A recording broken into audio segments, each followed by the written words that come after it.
The first gunshot echoed through the dusty streets of Dallas, Texas, just as Delilah Prescott's tears hit the church steps, her wedding gown smudged with the red dirt of a dream crumbling to dust. The year was 1878, and in that moment, she knew her life would never be the same. "I will not marry a woman who carries another man's child." Frederick Abernathy's voice boomed across the churchyard, his finger pointed accusingly at Delilah's still flat stomach. The gathered crowd gasped in unison, their Sunday finery suddenly feeling too tight as scandal wrapped around them like a snake. "Frederick, please," Delilah whispered, her hand instinctively moving to protect the life growing inside her. At 20 years old, she had believed in love's promises, only to find herself abandoned at the altar, her secret exposed to the entire town. "You've made yourself a whore, Miss Prescott," Frederick spat, adjusting his cufflinks as if wiping her from his hands.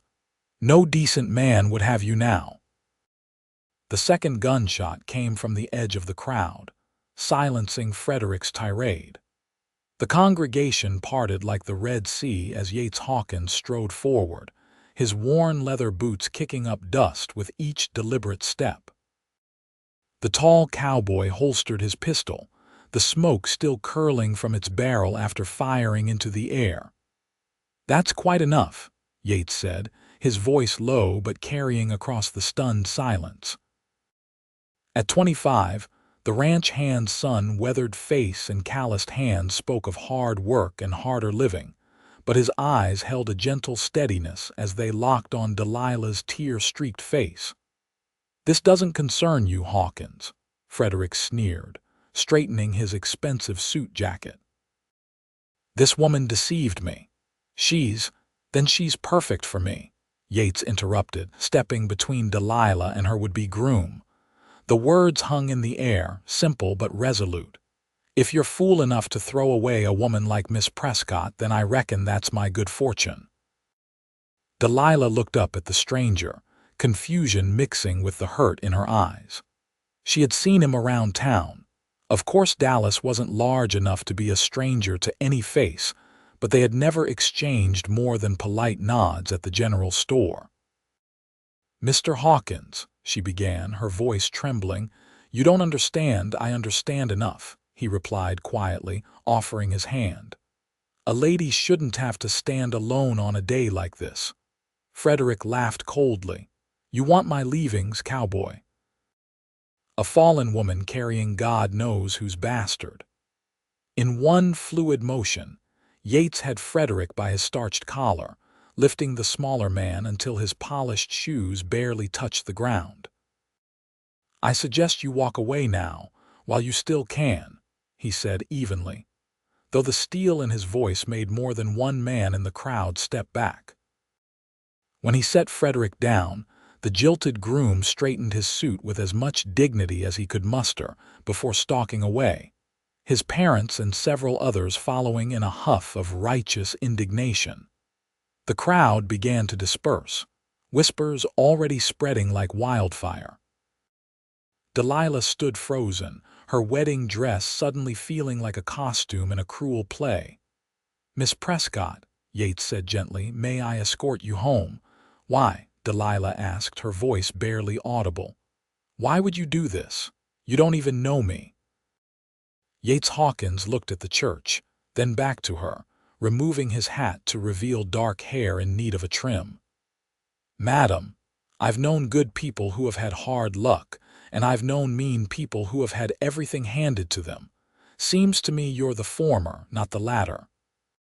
He paused, his expression softening. "Besides, no one deserves to be treated like that, especially not on what was supposed to be the happiest day of your life." "I'm ruined," she whispered, the reality of her situation crashing down around her. "In a town this size, I'm completely ruined." "Only if you choose to be," Yates replied, offering his arm.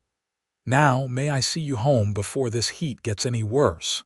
After a moment's hesitation, Delilah placed her gloved hand on his offered arm.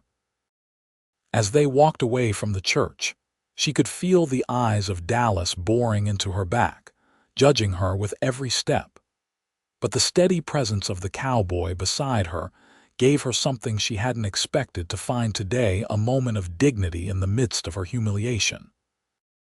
What she didn't know then, as they walked in silence through the dusty streets, was that this stranger's impulsive act of kindness would change the course of both their lives forever. Delilah's small house sat on the edge of town, a modest structure left to her by her late father.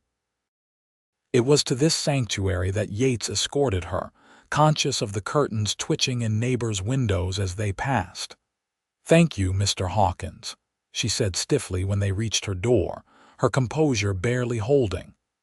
"I appreciate your kindness, but I won't keep you any longer." Yates shifted his weight from one boot to the other. "Miss Prescott, I meant what I said back there. That I'm perfect for you." A bitter laugh escaped her lips. "You don't even know me, sir, and I'm afraid I'm not in the market for another hasty proposal." "That's not what I meant to, please," she interrupted, her voice cracking slightly. "I just need to be alone." He nodded, replacing his hat. "Of course. But if you need anything at all, I'm staying at the boarding house near the livery. My offer of help stands, no strings attached." As Delilah closed the door behind her, she finally allowed herself to collapse, sliding down against the rough wood as sobs racked her body.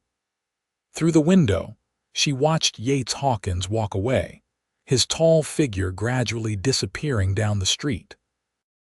The following morning dawned with brutal clarity. Delilah stared at her reflection in the small mirror above her wash basin, noting the shadows beneath her eyes and the pallor of her skin. She had spent the night alternating between tears and planning she would need to leave Dallas. There was no future for her here now. A knock at the door startled her from her thoughts. Her heart raced as she considered ignoring it, but the knocking came again, more insistent. "Miss Prescott, it's Yates Hawkins." With reluctant steps, she moved to the door, opening it just enough to see him standing there, hat in hand. Behind him sat a wagon loaded with supplies. "Mr. Hawkins, I appreciate your concern, but I brought you some things," he said simply, gesturing to the wagon. "Food, mostly. Figured folks might make it hard for you to shop in town for a while." Delilah blinked in surprise, then narrowed her eyes. "I don't need charity." "It's not charity," he replied evenly. "It's being neighborly, and I'd like to talk to you if you'd spare me a few minutes." Against her better judgment, Delilah opened the door wider. "I suppose I owe you that much after yesterday." Once the supplies were brought inside, far more than she had expected, including flour, beans, coffee, sugar, and even a small sack of hard candies. Delilah put on a pot of coffee. The domesticity of the act felt strange given the circumstances. "I should tell you," Yates began, sitting at her small kitchen table, "I'm not looking for a wife, Miss Prescott." The statement caught her off guard. "I wasn't, I know," he said quickly. "But after what I said yesterday, I wanted to be clear. What I am offering is friendship and, if you're willing, a business arrangement." Delilah's hand stilled on the coffee pot. "What kind of arrangement?" "I've purchased land about 20 miles west of here. Good land, with water and grazing enough for a decent herd." His eyes met hers steadily. "I need a partner, someone to help me build it into something worthwhile." "And you think that should be me? A disgraced woman you barely know?" The skepticism in her voice was palpable. Yates leaned forward, his expression earnest. "I think you're a woman who needs a fresh start, same as me. Dallas isn't going to be kind to you, Miss Prescott, not after yesterday. But out there," he gestured vaguely westward, "nobody knows us. Nobody cares about our pasts. And my condition?" She asked quietly, one hand unconsciously moving to her stomach. "A child is a blessing, not a burden," he said with a simplicity that caught her off guard. "My own mother raised me alone after my father died. I know the hardship of it." "You're suggesting we pretend to be married," Delilah stated flatly. "That we lie." "I'm suggesting we help each other start again," he corrected. "We would be partners in name and purpose, nothing more.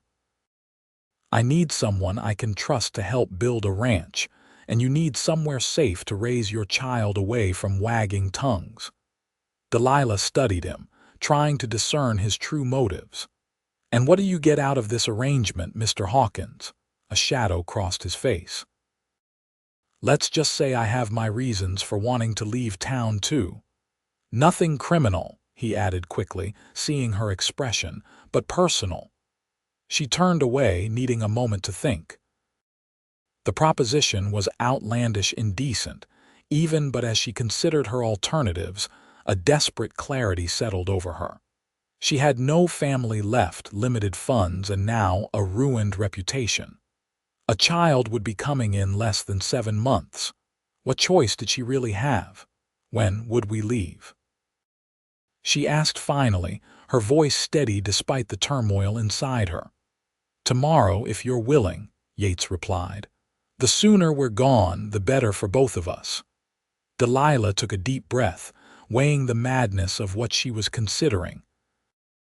To leave with a man she barely knew, to pretend to be his wife, to raise her child in the wilderness, it was either the most foolish decision of her life or the only path forward. "I need to know one thing first," she said, turning back to face him. "The real reason you're doing this. Not some noble talk about helping a stranger. The truth, Mr. Hawkins." Yates was silent for a long moment, his eyes fixed on his calloused hands. "I suppose that's fair," he said finally. "Truth is, Miss Prescott, I've been looking to partner with someone on this venture for months. No man wants to throw in with a cowboy with more dreams than dollars, and no decent woman would consider living out there without a proper marriage." He met her gaze directly. "You might be in a difficult position, but you're educated. You've managed on your own since your father passed, and from what I've seen, you've got more backbone than most men I know. Those are the qualities I need in a partner." His honesty, however calculating it might be, struck her as refreshing after Frederick's betrayal. "There's something else you should know," Delilah said quietly. "The child, it's Frederick's. We were to be married anyway, but when I told him about the baby, he seemed pleased. Then yesterday, in front of everyone." She trailed off, the pain still too raw. "A man who would humiliate the mother of his child doesn't deserve either of you," Yates said with unexpected vehemence. Then more gently, "The offer stands, Miss Prescott. As my partner in this venture, your child would have my name and protection, if you wish it." Delilah walked to the window, looking out at the town that had been her home all her life. In the distance, she could see the church spire where her dreams had shattered just a day before. What waited for her here but judgment and hardship? "Very well, Mr. Hawkins," she said, turning back to him with newfound resolve. "I accept your proposition. We leave tomorrow." The journey west was grueling, even in the relative comfort of Yates's wagon. The late summer heat bore down on them relentlessly as they left the familiar surroundings of Dallas behind, heading into country that grew increasingly wild with each passing mile. They traveled in relative silence for much of the first day, each lost in their own thoughts about the unusual arrangement they had entered into. It wasn't until they made camp that first night, beneath a stand of cottonwoods beside a small creek, that they began to truly talk. "Have you always lived in Dallas?" Yates asked as he built a fire, the practiced movements of his hands showing he'd done this many times before. Delilah nodded, arranging their meager dinner supplies. "My father moved us there when I was just a girl, after my mother died. He was a doctor, not formally trained, but skilled enough that people respected him." She smiled faintly at the memory.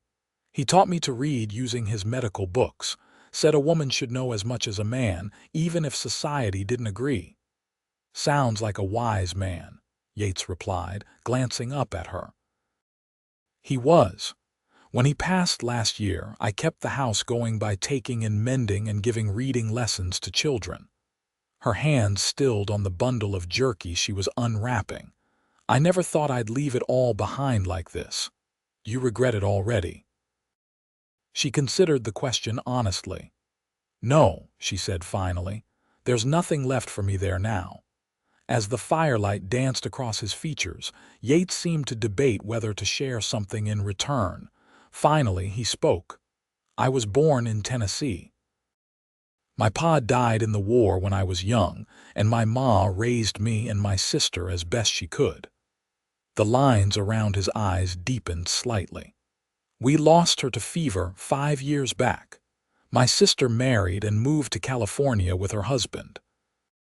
I've been drifting ever since, working ranches from Kansas to Texas.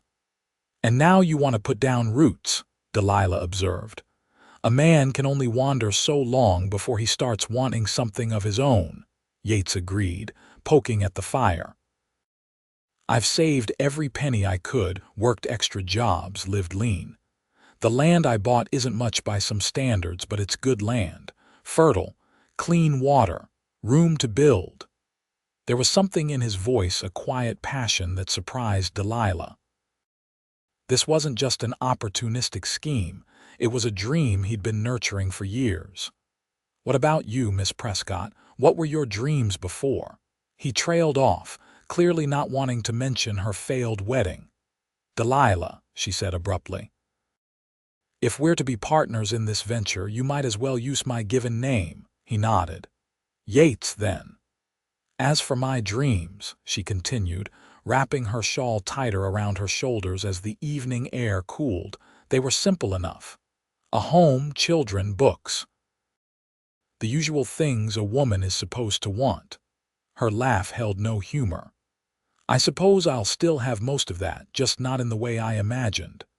Life rarely follows the path we set out for it, Yates observed, handing her a tin cup of coffee. My ma used to say that the good Lord has a sense of humor about our plans.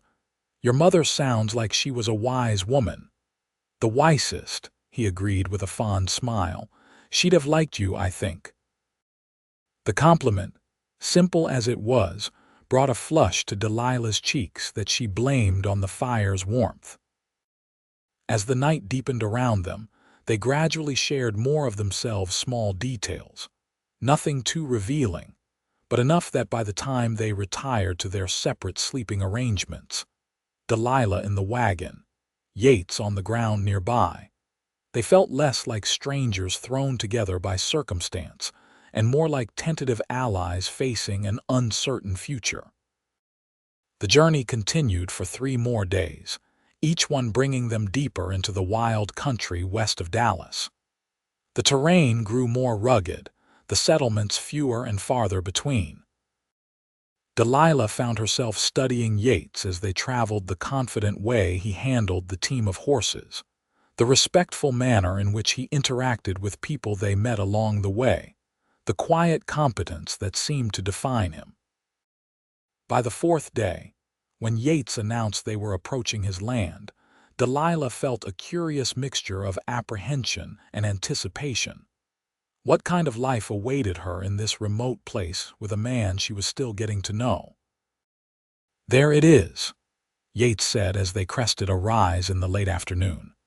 He drew the wagon to a halt, giving Delilah her first view of what would be her new home.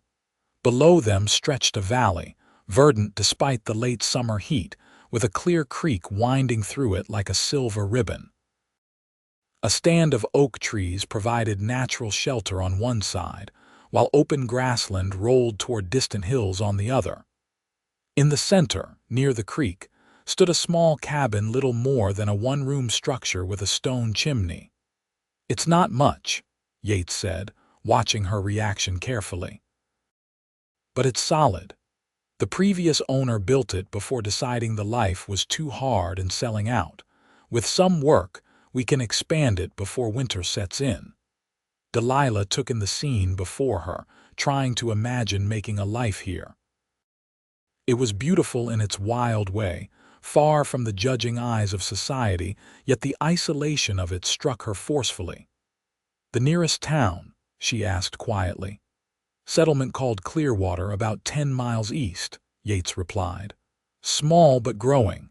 Has the basics general store, blacksmith. They're putting up a schoolhouse this fall." As they descended into the valley, Delilah noticed signs of preparation, stacks of lumber near the cabin, a small corral already built, even the beginnings of what looked to be a garden plot. Yates had clearly been working on this place for some time before returning to Dallas. "You've been busy," she observed. He nodded, a hint of pride in his expression. "Came out here a few times over the past months whenever I could get away from the ranch I was working. Wanted to have at least the basics ready." When they finally pulled up to the cabin, Delilah was surprised to find it more hospitable than it had appeared from a distance. Though small, the interior was clean, with a sturdy table, 2 chairs, a cast iron stove, and a bed frame covered with a fresh straw mattress. "I'll sleep in the lean-to out back until I can add another room," Yates said quickly, noticing her gaze on the single bed. "It was meant to be a storage area, but it'll serve for now." The consideration touched her more than she expected. "Thank you," she said softly. As Yates brought in their supplies, Delilah stood in the center of the cabin, trying to orient herself to this new reality. This small space was to be her home, now their home, and the child growing inside her would be born here, far from everything familiar. "Are you all right?" Yates asked, pausing in the doorway with a crate of provisions. Delilah brushed away a stray tear she hadn't realized had fallen. "Yes," she said, straightening her shoulders. "Just tired from the journey." He studied her for a moment, then nodded, seemingly accepting her answer even if he didn't quite believe it. "I'll get water from the creek so you can wash up. Then we should eat something. Tomorrow will be a busy day."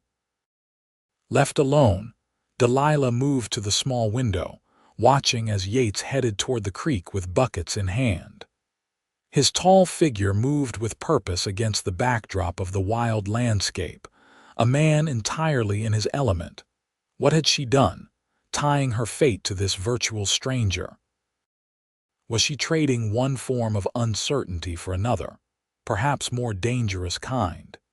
Yet, as she looked around the simple cabin again, she felt something unexpected, a faint stirring of possibility. This place, remote as it was, offered what Dallas no longer could, a chance to begin anew without the weight of scandal and judgment pressing down on her and her unborn child. "We can make this work," she whispered to herself, one hand resting protectively on her still flat stomach. "We have to." The first week on the homestead established a rhythm that would carry them through the coming months. Yates rose before dawn each day, tending to the few animals he had acquired: 2 milk cows, a small flock of chickens, and the team of horses that had pulled their wagon from Dallas. Delilah took charge of the cabin, creating order from the sparse provisions, and beginning to turn the bare structure into something resembling a home. They worked side by side during daylight hours, Yates teaching Delilah the basics of frontier living while she contributed her own knowledge of gardening and household management. Their conversations remained largely practical, focused on the tasks at hand, but gradually became more comfortable as they adjusted to each other's presence. "You're good with your hands," Yates observed on their 10th day, watching as Delilah repaired a tear in one of his shirts with neat, even stitches. "My father always said I had a surgeon's touch," she replied with a small smile. He hoped I might assist him someday, though of course that wasn't proper for a woman.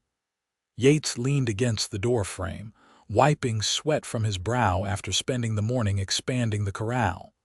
"Proper seems a poor reason to waste talent." The comment, casually delivered, made Delilah look up in surprise.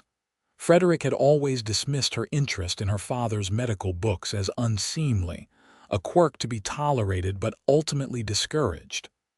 "My father thought so too," she said finally. "He taught me what he could, though we had to keep it quiet around town. Out here, proper means what keeps you alive and healthy," Yates replied with a shrug. "Nearest doctor's in Clearwater, and he's nearly 70 with a fondness for whiskey. Your knowledge could be valuable." It was the first time either of them had mentioned a future beyond their immediate needs, and something about it sent a warmth through Delilah that had nothing to do with the summer heat. As September gave way to October, the changes in the homestead and in Delilah herself became more evident.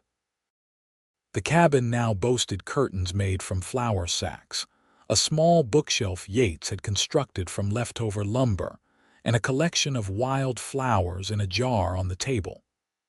Outside, the garden was yielding its first modest harvest, and the foundation for a new room had been laid. Delilah's body, too, was changing, her pregnancy becoming visible beneath her dresses. Though neither of them mentioned it directly, Yates began taking on more of the heavier tasks without being asked, and Delilah often caught him watching her with concern when he thought she was working too hard.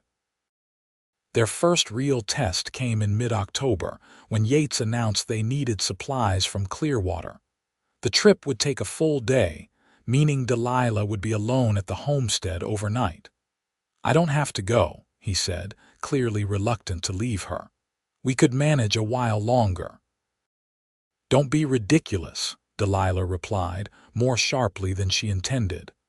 "We need flour and salt, and you need to see about those fencing supplies.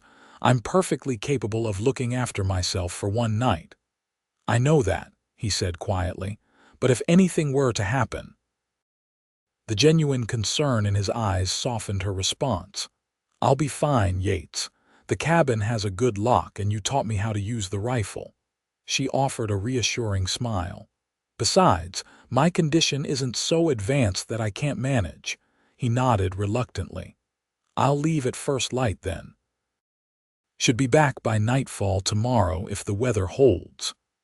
The morning of his departure, Delilah was surprised to find herself anxious as she watched him drive the wagon away. The homestead felt suddenly larger and emptier without his steady presence, and for the first time, she fully appreciated how much she had come to rely on him over the past weeks. She kept busy throughout the day, determined not to dwell on her solitude. By late afternoon, however, dark clouds were gathering on the horizon, bringing an early twilight to the valley. As she lit the lamps inside the cabin, the first rumbles of thunder echoed across the hills. The storm, when it broke, was fierce, a violent Texas squall that lashed the cabin with wind and rain. Delilah huddled near the stove, trying to focus on her mending as the tempest raged outside. The thought of Yates caught in such weather made her stomach clench with worry. A particularly loud crack of thunder made her jump, sending her needle jabbing into her finger. As she sucked at the small wound, a different sound caught her attention, a frantic lowing from the direction of the corral. Moving to the window, Delilah peered through the rain-streaked glass. In the flashes of lightning, she could see that part of the corral fence had come down, and the two milk cows were in danger of wandering off into the storm-darkened countryside. Delilah hesitated only briefly before grabbing her shawl and the lantern. The cows were too valuable to lose. They represented not just milk and potential calves, but a significant portion of their limited resources. Yates would go after them without hesitation. She could do no less. The full force of the storm hit her as she stepped outside, the wind nearly tearing the shawl from her shoulders and the rain instantly soaking through her dress. Holding the lantern high, she made her way carefully to the damaged corral, where one cow had already wandered out into the open field. "Come on, girl," Delilah called, approaching slowly. "Back you go." The next half hour was a battle against both the elements and the frightened animals. By the time Delilah managed to herd both cows into the barn instead of the damaged corral, she was drenched to the skin, covered in mud, and exhausted. After securing the barn door, she struggled back to the cabin, the wind now driving the rain sideways in stinging sheets. Inside, shivering violently, Delilah stripped off her sodden clothing and wrapped herself in a blanket before stoking the fire in the stove. As the warmth gradually returned to her body, she felt a flutter of movement in her womb, the first definite sign of life from the child she carried. The sensation brought tears to her eyes, a complex mixture of emotions washing over her.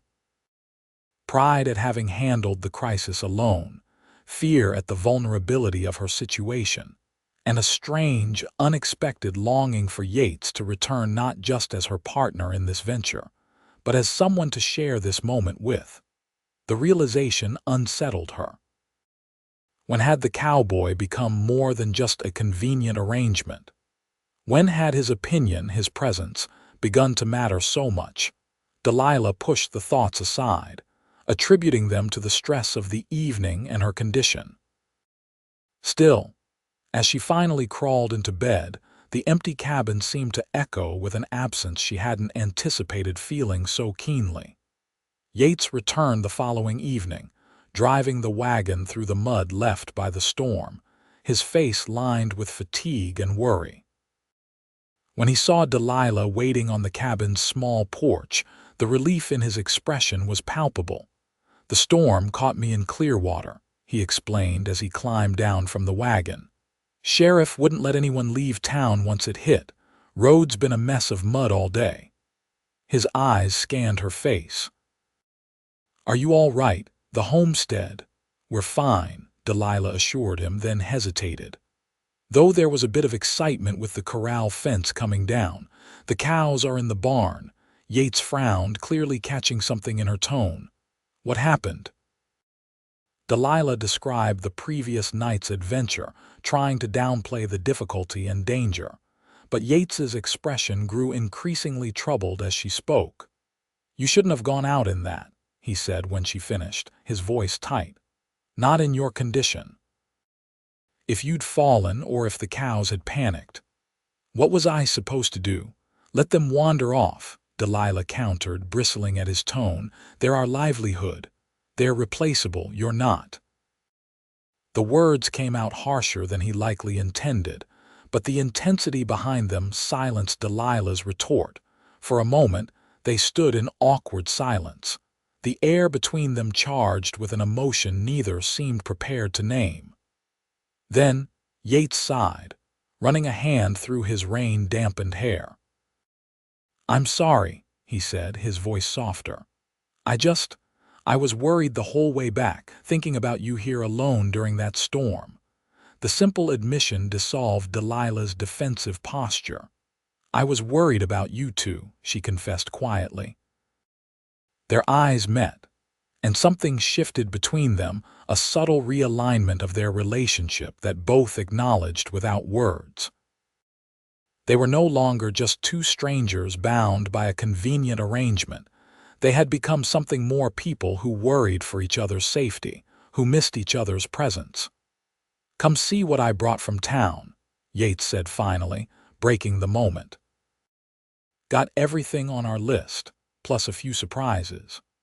Among the practical supplies were several unexpected treasures: real coffee instead of the chicory they'd been drinking, a length of pretty blue fabric that made Delilah gasp in delight, and most surprisingly, 3 books.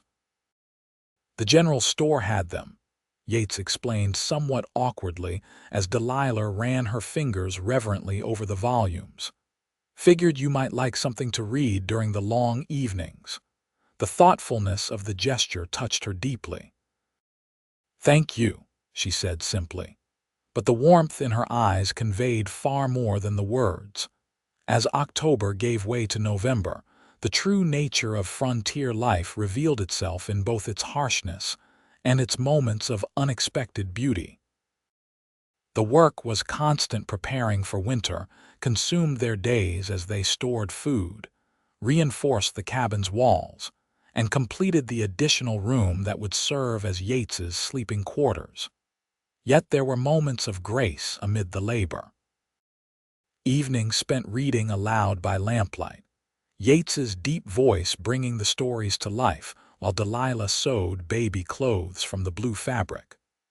Mornings when the frost transformed the valley into a glittering wonderland, and they would pause in their chores just to admire the view. Shared meals where conversation gradually evolved from practical matters to personal histories, dreams, and beliefs. One evening in late November, as the first real cold snap gripped the valley, they sat before the fire after dinner, the wind howling outside making the warmth within all the more precious. "I got a letter in town last time," Yates said suddenly, breaking a comfortable silence. "From my sister in California." Delilah looked up from her sewing, curious. He rarely spoke of his family. "Good news, I hope. She's with child," he said, a faint smile crossing his features. "Her second. Makes me an uncle again, I suppose, though I've never met the first one." "You miss her," Delilah observed softly. Yates nodded, his gaze fixed on the dancing flames. "We were close growing up. After Ma died, it was just us for a while."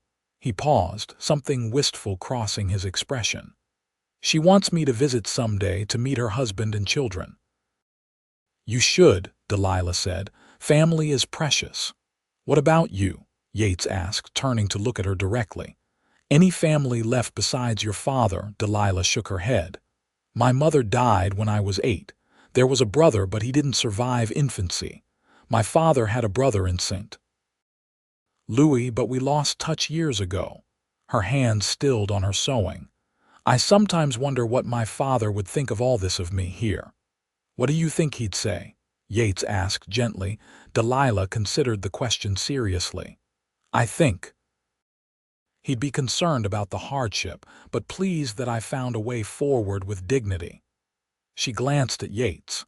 "He always taught me that character matters more than circumstances." "Wise man," Yates agreed. After a moment he added, "My father died believing in a cause that tore this country apart.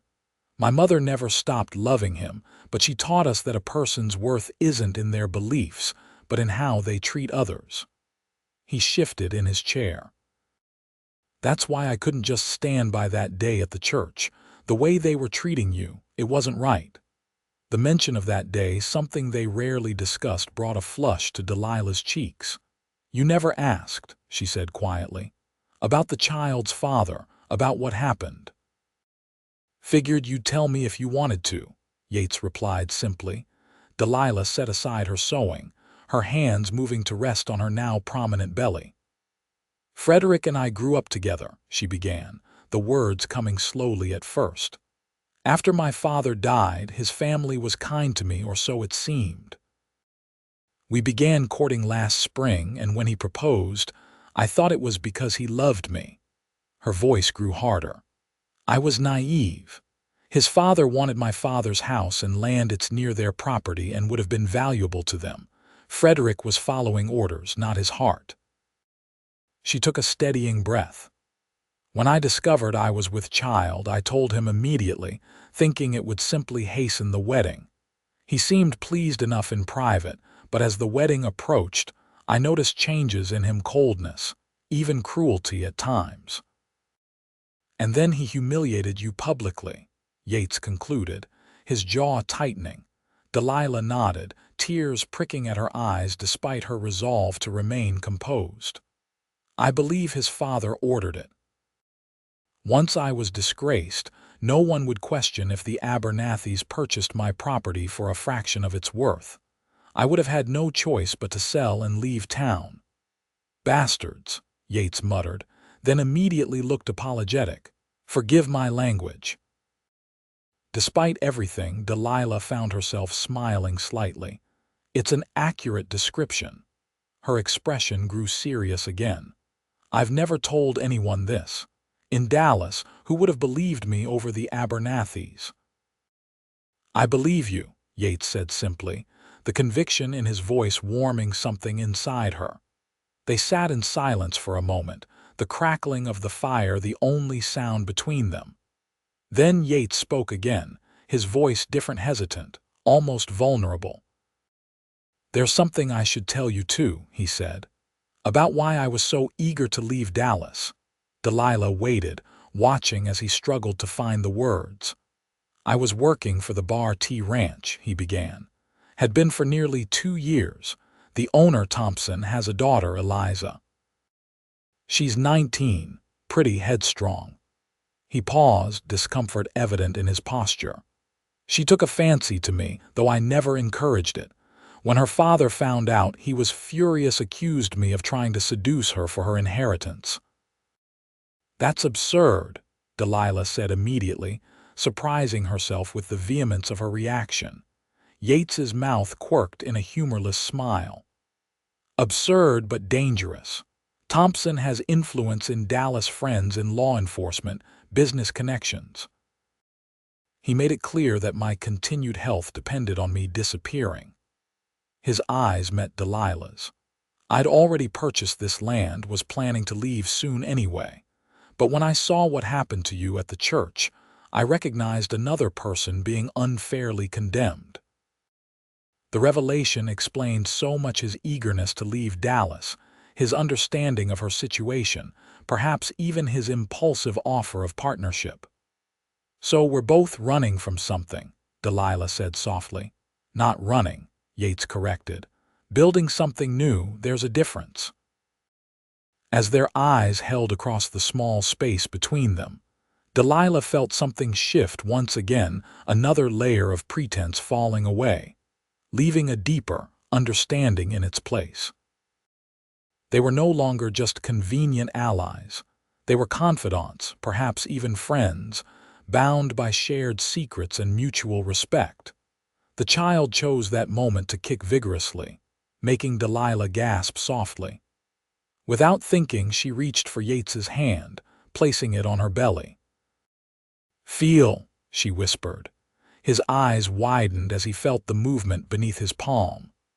For a moment, they were frozen in the intimacy of the gesture, his large hand gentle against the curve of her stomach, her smaller one resting atop his. "Strong," Yates murmured, something like wonder in his expression. "Like its mother." The compliment, simply delivered, brought a rush of emotion to Delilah's throat. Impulsively, she leaned forward and pressed a soft kiss to his cheek, her lips brushing against the stubble along his jaw. "Thank you," she whispered, "for everything." The winter months brought challenges neither had fully anticipated. December arrived with a vengeance, blanketing the valley in snow and confining them largely to the cabin. The close quarters might have bred contempt, but instead fostered a deepening companionship as they found ways to pass the long evenings, Yates whittling by the fire while Delilah read aloud, teaching each other card games they remembered from childhood, sharing stories of their pasts. As Christmas approached, Delilah found herself wanting to create some semblance of celebration, despite their isolation and limited resources. Using skills nearly forgotten from her childhood, she secretly fashioned a small gift for Yates, a new hat band braided from leather scraps, embellished with beadwork she'd traded for during their last trip to Clearwater. On Christmas Eve, with the wind howling outside and snow piling against the cabin walls, Delilah surprised Yates with a special dinner rabbit stew with dumplings, using precious stores of flour and the last of the summer herbs she'd dried. "What's the occasion?" he asked, though the twinkle in his eye suggested he knew perfectly well. "Christmas," she replied simply. "I thought we should mark it somehow." After the meal, she presented him with the hat band wrapped in a scrap of the blue fabric. "It isn't much," she said nervously as he examined it. "It's perfect," Yates said, running his fingers over the intricate beadwork. "I've never had anything so finely made." He hesitated, then reached into his pocket. "I have something for you too. Was going to wait until tomorrow, but—" He handed her a small package. Inside, Delilah found a brooch silver, fashioned in the shape of a flower, simple but beautiful. "Yates," she breathed. "It's lovely." "But Howe traded some work with the silversmith in Clearwater," he explained, a hint of color rising in his cheeks. "Thought you deserved something pretty, with all you've endured this year." Tears pricked at Delilah's eyes as she pinned the brooch to her dress. The thoughtfulness of the gift moved her deeply, not just for its beauty, but for what it represented. Yates seeing her as a woman worthy of beautiful things, not just a convenient partner in a practical arrangement. "Thank you," she said softly, meeting his gaze across the table. In the lamplight, his eyes were warm, and something in their depths made her heart beat faster. The moment stretched between them, charged with unspoken feelings. Then Yates cleared his throat, breaking the spell. "There's one more surprise," he said, rising from the table. "Wait here." He disappeared into his room, returning moments later with a small package wrapped in brown paper. "This came with the last supply delivery," he explained, handing it to her. "Mrs. Johnson at the general store ordered it special from Fort Worth." Delilah unwrapped the package to find a book, not just any book, but a modern medical guide for midwifery and infant care. She gasped, running her fingers reverently over the embossed cover. "Yates," she whispered, overwhelmed. "This must have cost. You needed it," he said simply. "With the baby coming in February and the nearest midwife 20 miles away," I thought. "Well, knowledge is power. Isn't that what your father said?" The fact that he remembered that detail from one of their conversations, that he'd gone to such trouble and expense for her peace of mind, unleashed the emotions Delilah had been carefully containing for weeks. Tears spilled down her cheeks as she clutched the book to her chest. "Hey now," Yates said gently, moving to kneel beside her chair. "It's Christmas. No crying on Christmas." "Happy tears," she assured him, wiping at her cheeks. "I just never expected," she broke off, unable to articulate the depth of her feelings.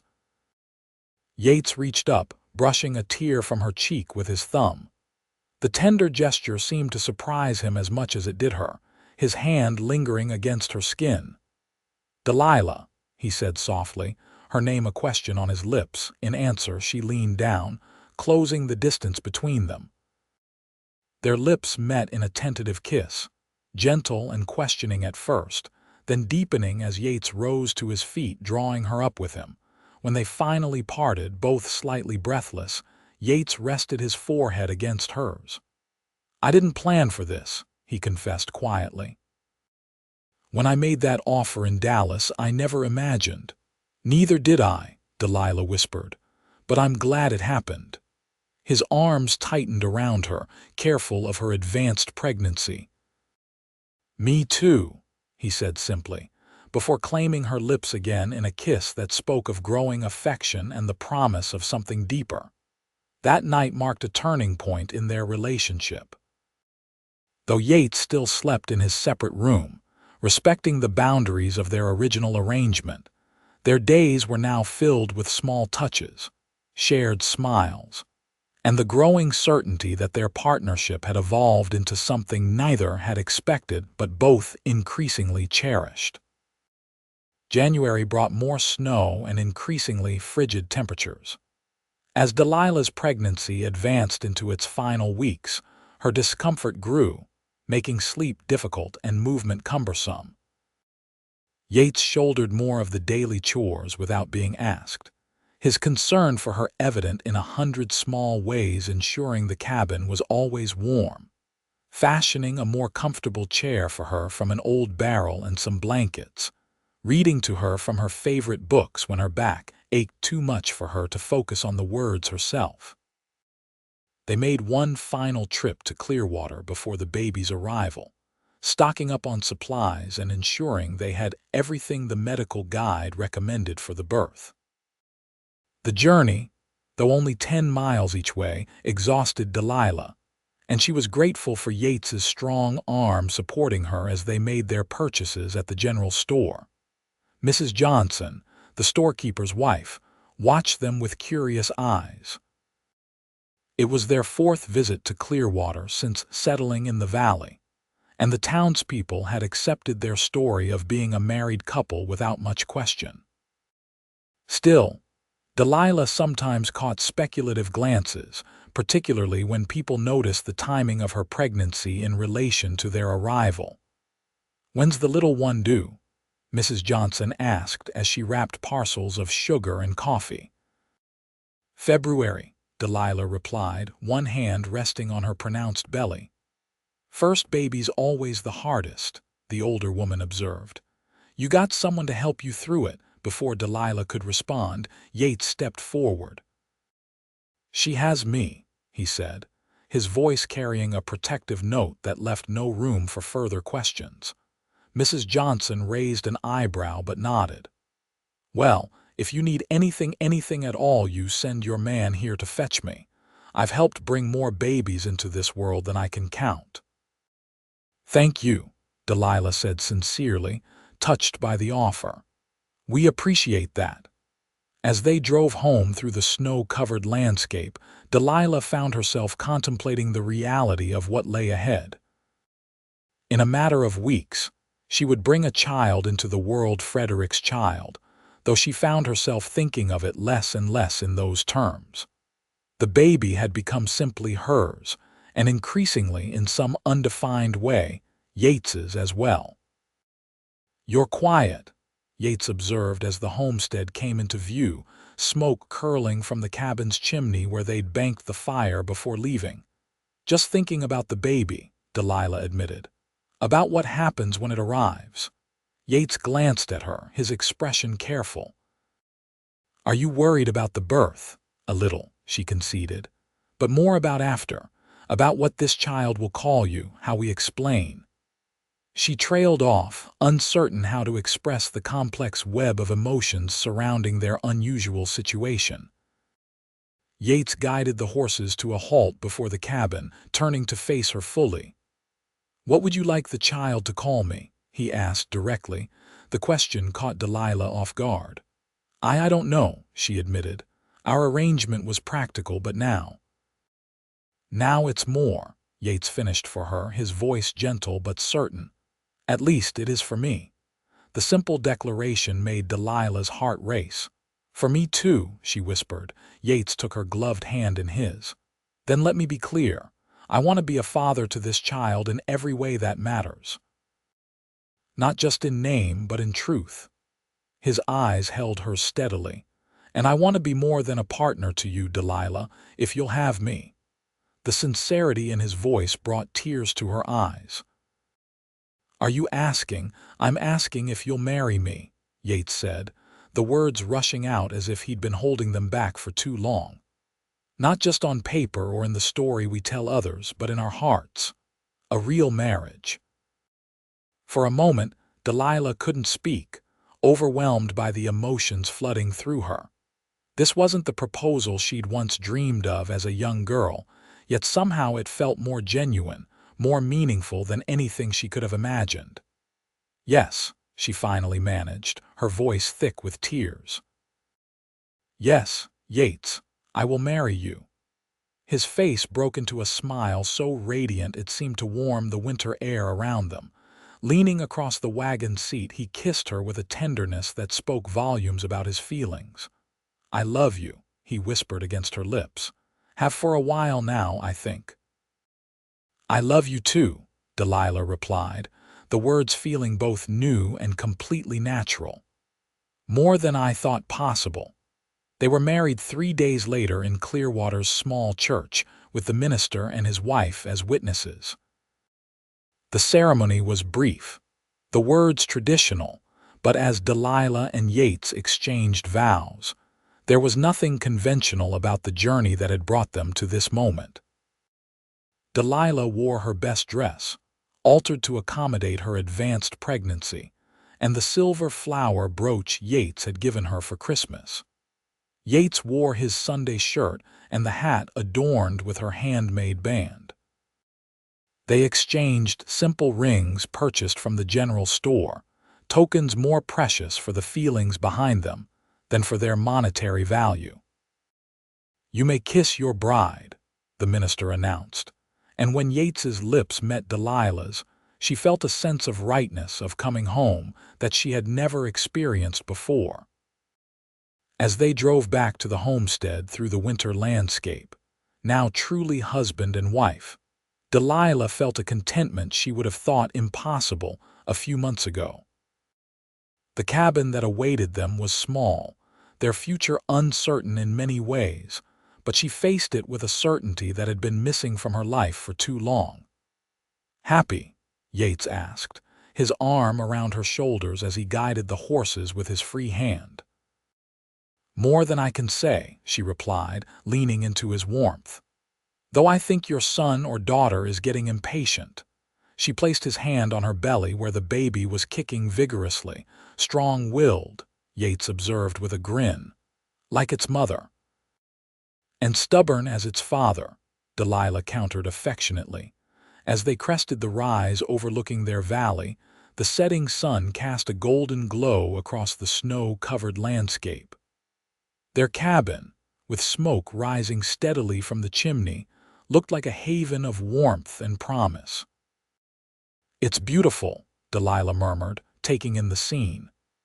"It is," Yates agreed, but when she glanced at him, she found him looking not at the landscape but at her, his eyes filled with a love that made her breath catch. "Most beautiful thing I've ever seen."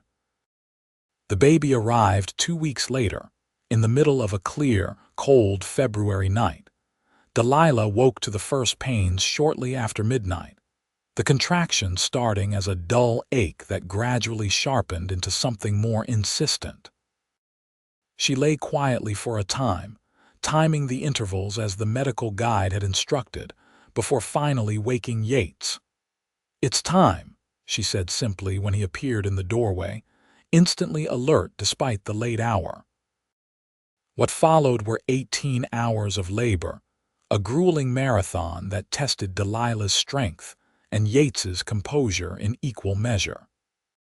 He remained steadfastly by her side, supporting her through each contraction, wiping her brow, offering water and encouragement, consulting the medical guide whenever uncertainty arose. As dawn broke and the labor intensified, Delilah found herself drawing on reserves of strength she hadn't known she possessed. The pain was unlike anything she had experienced, yet there was purpose in it, a primitive, powerful force moving her toward motherhood. "You're doing beautifully," Yates murmured as she gripped his hand through a particularly intense contraction. "I've never seen anyone so strong." When it came time to push, Delilah focused on his voice, steady and reassuring, grounding her through the overwhelming sensations. And when, finally, a lusty cry filled the cabin, the exhaustion of the long labor dissolved in an instant of pure, transcendent joy. "A boy," Yates announced, his voice thick with emotion as he carefully received the infant according to the guide's instructions. "We have a son, Delilah." Tears streamed down her face as Yates placed the tiny, red-faced newborn on her chest. "Hello, little one," she whispered, counting fingers and toes with trembling hands. "Welcome to the world." After helping Delilah through the final stages of delivery, Yates sat beside them on the bed, his expression one of wonder as he gently touched the baby's head with its thatch of dark hair. "He's perfect," he said softly. "Just perfect." Looking at her husband's face, the tenderness there, the unconditional acceptance of this child born of another man, but now irrevocably theirs, Delilah felt a wave of love so powerful it brought fresh tears to her eyes. "What shall we name him?" she asked, though they had discussed possibilities in the preceding weeks. Yates considered the infant thoughtfully. "How about Samuel?" he suggested. "After your father."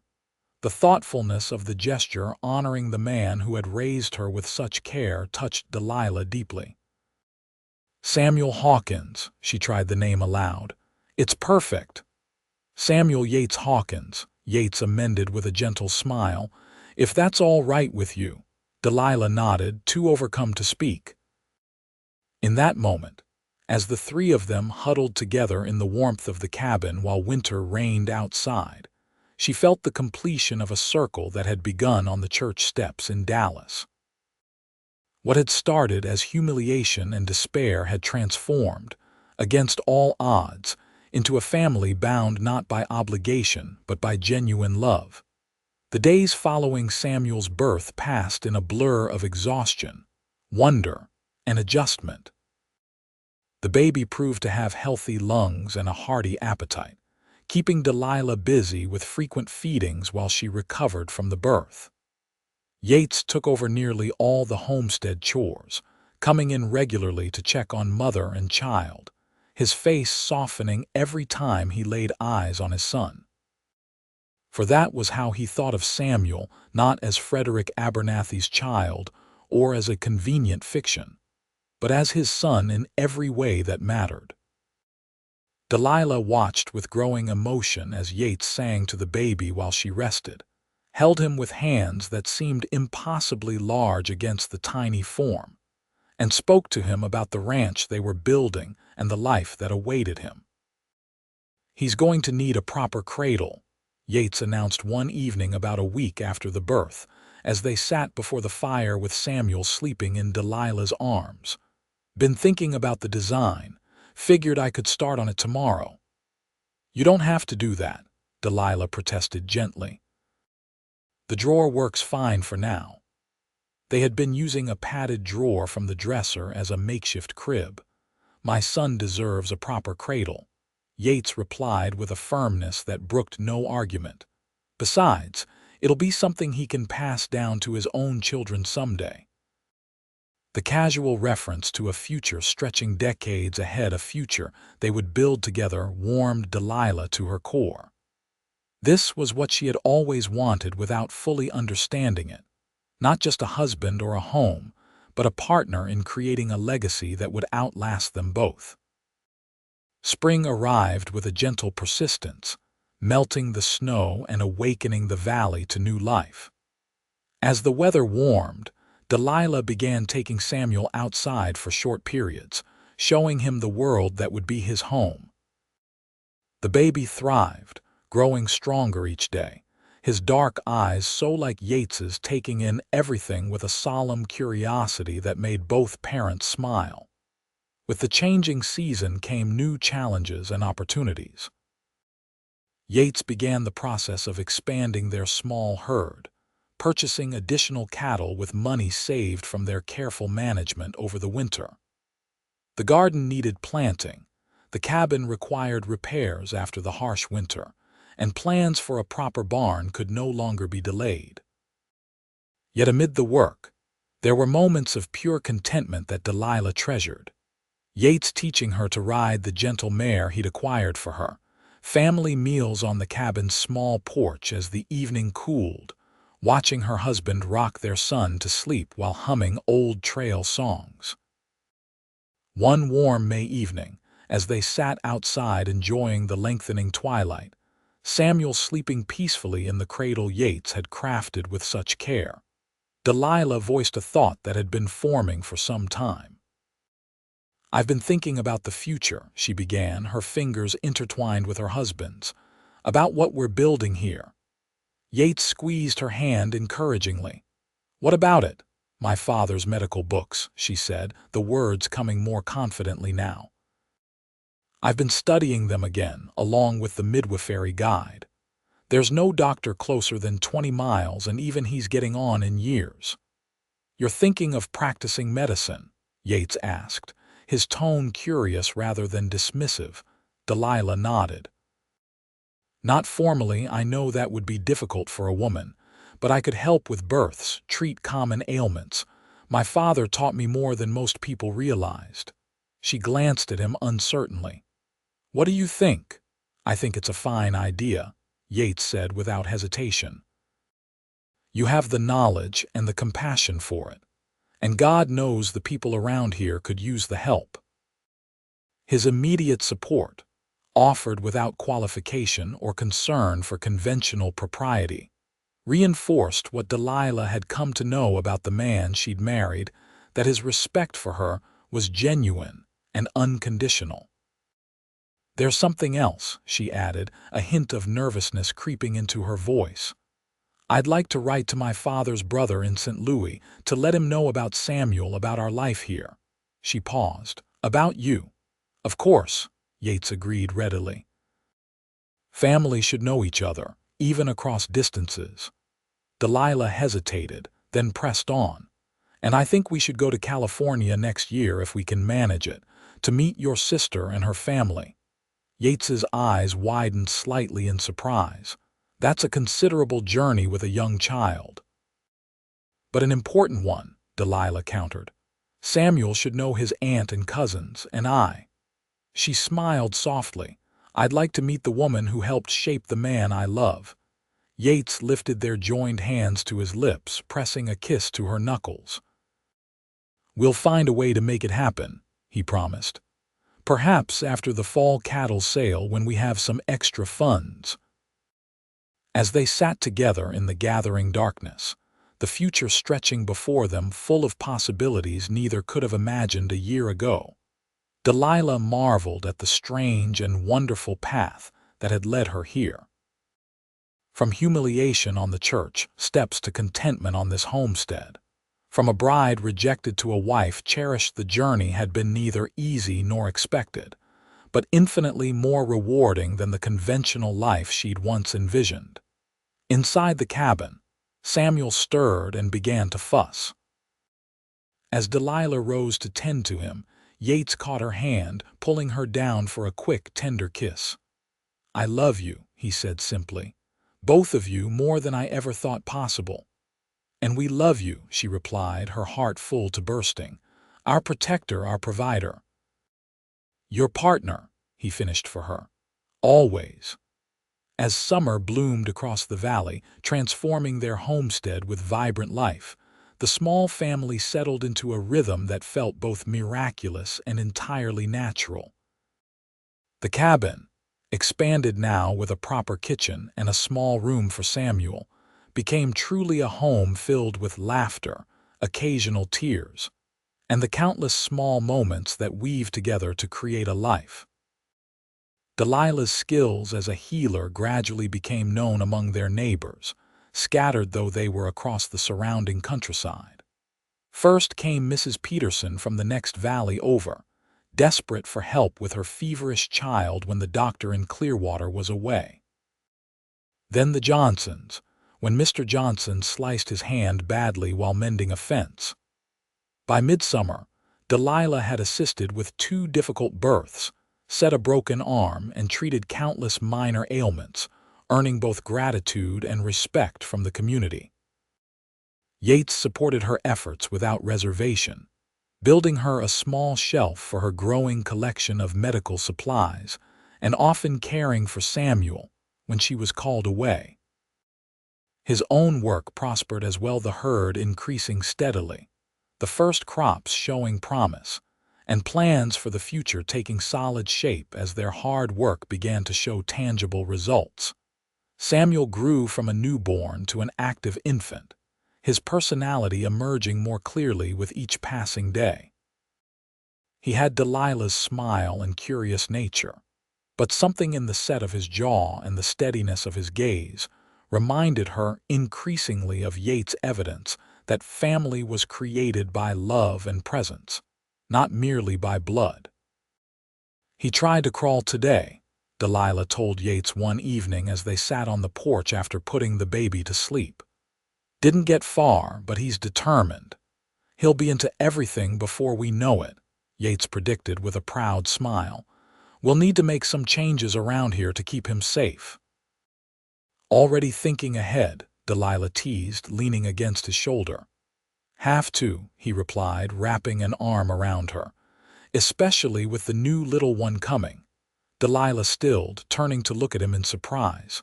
"How did you know I was going to tell you tonight?" Yates's smile was gentle, his eyes warm with love. "You've been tired in the mornings, same as with Samuel, and you've been touching your stomach the way you did before." His hand covered hers where it rested on her still flat abdomen. "How long have you known?" "Just a few days for certain," Delilah admitted. "I think it happened during that storm in April when we got caught in the rain coming back from the Petersons." The memory brought a blush to her cheeks. They'd arrived home soaked to the skin, and one thing had led to another as they warmed each other by the fire while Samuel slept soundly in his room. "Are you happy about it?" Yates asked, studying her face. "Very," she assured him, her eyes shining. "Though it will mean some adjustments to our plans. The trip to California may need to wait." "We have time," Yates said simply. "A lifetime to do all the things we want to do." His hand gently caressed her stomach. "When will this little one join us?" "January, I think," Delilah replied. "A winter baby like Samuel was." Yates's face lit with joy as he leaned in to kiss her deeply. When they finally parted, both slightly breathless, he pressed his forehead to hers. "Thank you," he whispered. "For what?" she asked, puzzled. "For saying yes that day in Dallas," he replied. "For taking a chance on a cowboy with more dreams than sense. For giving me a family and a future I never thought I'd have." Delilah felt tears prick her eyes at the raw emotion in his voice. "I think I should be thanking you," she countered softly.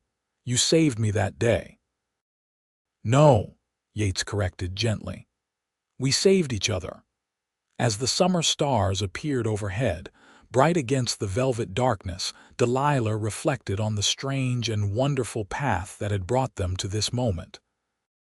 What had begun as a desperate arrangement had blossomed into something neither could have predicted: a genuine partnership built on mutual respect and deepening love. A family forged not through conventional beginnings, but through shared purpose and unwavering commitment. The child growing within her now, their child in every sense, was further evidence of the life they were creating together. A life rich with possibilities neither had dared dream of before that fateful day on the church steps. "What are you thinking about?" Yates asked, noticing her thoughtful expression. Delilah smiled, leaning into his embrace. "About how sometimes the worst moments of our lives can lead to the best ones. About how being rejected turned out to be the greatest blessing I could have received." "Then she's perfect for me," Yates quoted his own words from that day, his voice warm with memory. "I didn't know then how right I was." "Neither did I," Delilah agreed, her heart full to overflowing. "But I'm grateful every day that you had the courage to say it." As night settled fully over their homestead, wrapping their little family in peaceful darkness, Delilah felt a profound contentment that went beyond mere happiness. This was where she belonged, not in the life she had once planned, but in the one she had found instead, with a man who saw her true worth when others had turned away, and with children who would grow up knowing they were cherished beyond measure. The journey ahead would have its challenges: the new baby, the expanding ranch, the constant work of frontier life, but facing it together, they had everything they truly needed. What had begun as a desperate bargain had transformed into a love story neither could have written for themselves, but one they would continue to live with gratitude and joy for all the days to come. In January 1880, exactly as Delilah had predicted, their daughter arrived during a gentle snowfall that blanketed the valley in pristine white. They named her Elizabeth, after Yates's mother, and Samuel, now nearly a year old, and taking his first tentative steps, regarded his tiny sister with solemn fascination. "Two beautiful children," Yates murmured as they gathered before the fire on Elizabeth's third day of life, a perfect tableau of the family they had created against all odds. "How did I get so blessed?" "The same way I did," Delilah replied, her eyes meeting his over their children's heads. by finding the courage to begin again. And in that moment, surrounded by the family that had grown from the most unexpected beginnings, they knew with absolute certainty that they had found their true home not in a place, but in each other.